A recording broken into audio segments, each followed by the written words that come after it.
Again, my name is Anthony Brown. I am 1/3 of the Political Bombcast. We just want to ask you, if you could, tell us a little bit about what's your organization about, if they don't already know, what you guys are doing here in Jacksonville, and what do you hope to accomplish moving forward in the city? Yes, sir. My name is Brother Michael Fox, member of the Nation of Islam, student follower of the Most Honorable Elijah Muhammad and the Honorable Minister Louis Farrakhan. Our main goal in the community is, one, to enlighten our people, to get them to understand that within themselves they have better qualities, and if they would only open themselves up to learning more about themselves, they will see themselves that they can become a better person or can become better people than what they were told they are or would ever be. So our goal is pretty much to resurrect the mentally and spiritually dead black man and woman in America and throughout the world. Not that we're not concerned with the mindsets and the freedom of others, but we're concerned with those who have been under a system of oppression, that have received the worst treatment ever known to mankind in human history. So that's pretty much our goal. Now, I'm a co-founder of an organization called Red Alliance for Justice. We deal with the legacy of redlining and the unfulfilled promises of consolidation. I'm also a reparationist. The question that I would have for you is, there are a lot of black folks running around here that seem like they're a little nervous about dealing with the Nation of Islam as an organization. What would you say to those people, man, who seem to be afraid of themselves when they look themselves in the mirror and not really proud of themselves and don't want to have any association with an organization, man, as long-standing as the Nation of Islam? What would be your advice to them, and what would you have to say to those people who seem to have this stigma about the Nation of Islam? Yes, sir. Well, I would say give yourself the opportunity to hear the Honorable Minister Louis Farrakhan, like I gave myself an opportunity to hear the Honorable Minister Louis Farrakhan. At one time in my life, I was in a dark place in my life, being young, 19 years old, being sentenced to 164 months in federal prison, 14 years, not knowing how my life was going to turn out, which way I was going to go, what direction I was moving in. When I heard the voice of the Honorable Minister Louis Farrakhan, I decided to give myself the opportunity to hear what this man had to say. So I would say to those of us in the black community, don't shy away from the Nation of Islam. Don't shy away from the Honorable Minister Louis Farrakhan, despite what you hear about the Nation of Islam in public media. What you have to understand is the condition that we were put in as a people, the people who put us in that condition want to see us in that condition. For example, Abraham Lincoln, he said if he had to choose between the races and there was a superior or inferior, he would choose the white race as superior. This is Abraham Lincoln, y'all great emancipator. So you got to understand the mindset that we was put in, who benefits from our condition, and why is so much talk against the Nation of Islam, against the Honorable Minister Louis Farrakhan. But wait this for yourself. Black people in America, no matter what your status, station, or position is, you cannot disagree that we need to have our own in terms of community, in terms of community businesses, in terms of economics, in terms of political system, social political system. You cannot disagree that we need to have our own. So since we agree that we need to have our own, we need to find out the best method, the best approach to get our own. So if we study nature around us, lions hang with lions, bears hang with bears, cheetahs are with cheetahs. So you got lion, cheetahs, jaguars, leopards, all of them are cats, but none of them are trying to intermingle with each other. But they're lions, cheetahs, jaguars, and leopards, and they respect each other's space. So as human beings, we can respect each other's space, but the problem comes in when one people lack the knowledge of themselves as opposed to other people lacking the knowledge of themselves, and one people being in control over another people as that people being in control of themselves. That's where the problem comes in. So when we're trying to seek to gain control over our own lives, our own self-identity, there seems to be a problem with that. So I kind of like this podcast, the Political Bomb Podcast. Political Bombcast. I got one more question for you, and then I'm gonna let you do your thing. Reparations. Yes, sir. Reparations seems to be a hot topic. It was a taboo issue. It is no longer a taboo issue, in my opinion, in the community. There is a task force in California. There are task forces that are springing up all over the country. Well, let me ask you this way. How do you feel about reparations personally, and do you think it's something that would be a viable solution for the black community moving forward? Okay, when we talk about reparations, let's look at the base. What the root word is to repair something that has been damaged. Now, this is something for all of us to think about in the black community. If it was up to the children and grandchildren of our slave masters to give us reparations, they're not going to give it to us because it's within their power to give it to us. Let's be honest. China got reparations. All these other countries got reparations. You're over in the Ukraine, they're helping people in the Ukraine. All these other nations get reparations from America for what has been done to them. So when you take into consideration what has been done to the black man and woman in America, the black family, there's no family on the planet that have been disenfranchised like the black man and woman in America, no family. So when you talk about reparations, you're not talking about just monetary compensation. That is part of it, but that's just maybe, in truth, maybe 10%, 15 or 20% of the problem.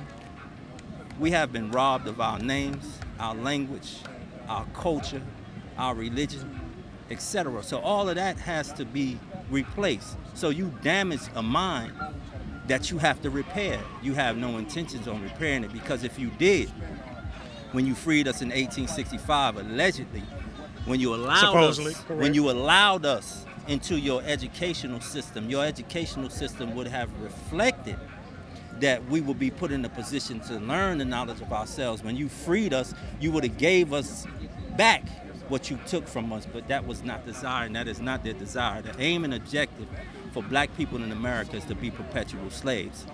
You can call it racism or whatever you want to call it, but the aim and objective of black people in America, as far as the slave master and his children are concerned, is that we be in a position as perpetual slaves. Because you got to ask yourself, as many millionaires that we have now in this day and age and time, black millionaires, black billionaires, we have a host of educated people all across the line. Yet, look at the condition of our community. Rather we move from the inner city to the suburbs, our condition have not changed. We have not stopped experiencing racism. We have not stopped experiencing police brutality and brutal treatment from others. So you got to ask yourself. Let me ask you this question, if you can answer it. If there was a caravan that was leaving from Jacksonville and was going up to D.C. as a group of people advocating for reparations, would the Nation of Islam be on that bus? Would the Nation of Islam be driving that bus? And if that is the case, how come we have not seen the Nation of Islam be out in front of that initiative to push for reparations nationally for all of the black folks, man, who are descendants of the folks who were enslaved here? Well, we've been out front. In fact, we built the bus. But we've been out front for over 90 years. Our mental state at times prohibit us from accepting what it is that the Most Honorable Elijah Muhammad and the Honorable Minister Louis Farrakhan teach. We teach, pool your resources. We teach, pool your talents, your resources, and your times. We teach 6 to 8 people of like minds get together. For example, if it's 6 or 8 of us that is in the food service industry, we should pool our resources and start opening restaurants in the community. Let me ask you this quick question. I agree with that concept. We see all of these beautiful black folks out here too, all of these beautiful people in general out here. The powers that be are going to make more money off Juneteenth than everybody else because we don't have an infrastructure for the most part in terms of the black community. You guys do a great job of it. You've been doing that for 90 years. What is the message to black folks, man, that they have the power, they just don't know how to pull together resources or don't care to do so unless things get real bleak? Am I off the mark with that? Or can we do better as a people as opposed to talking about all of the other superficial issues outside of the community that don't really mean anything outside of what we can build with our own money that we have? Yes, sir. We could do better as a people. There's a lot of talk on the internet about financial literacy. Don't get me wrong, we do need finances. If you ask me in terms of reparations, if we're ever going to get it, we're going to get it ourselves by pooling our resources.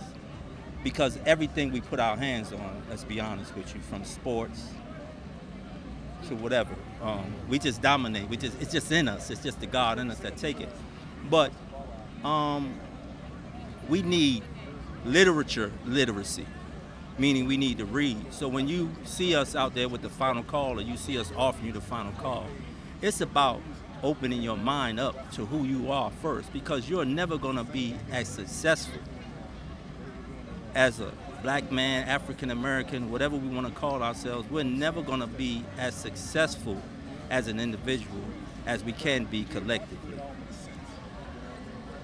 Can you take us out on how to get involved with the Nation of Islam, where you guys are located, and just let them know a little bit about what you guys are doing, the whole nine? So I'm going to leave you with this. I want you to take us out and just let the people know, for those folks, man, who want to do different and who want to do better in the community, how they can get in contact with the Nation of Islam and how they can join if they are truly serious about getting this message. Yes, sir. We can be, we're at 1274 West State Street, in the heart of the black community on the north side. We have services Wednesday night, 7:30 to 9:30. Friday nights, we have study guide class, and the community is welcome to come to those classes, come to those services. And on Sundays, we have our Sunday service where we dig into the spiritual side and what we should be doing spiritually as a people to grow. But our Wednesdays and our Friday classes, we get into, what's going on in the community, black economics, etc., black politics. We get into that. So we welcome the community to come out, and all are welcome to come out. You can also tune in at www.noi.org if you're interested in joining, www.noi.org, or even come down to where we are. We just opened up Eat to Live food store, 902 Myrtle Avenue on the corner of Union Street. So, self-improvement is the basis for community development, as teaches the Honorable Minister Louis Farrakhan. So once we start improving ourselves, we can improve our community. But until we improve ourselves, we're not going to have improved community, and that starts with the knowledge of self. So whether you have an indifference with the Nation of Islam or whether you're in support of the Nation of Islam, come out and learn about yourself, because it's all about learning about yourself. And I want to close with words from the Honorable Minister Louis Farrakhan. He said that it's time for us to speak straight words. All of this political verbiage that we be using to try to explain our condition, it's time to speak straight words and talk directly to the problem. So what you're going to get from the Nation of Islam that many people don't like is direct talk to the problem. I thank y'all, and I appreciate you, brother. I greet y'all in the greeting words of peace. Assalamu alaikum. Appreciate that.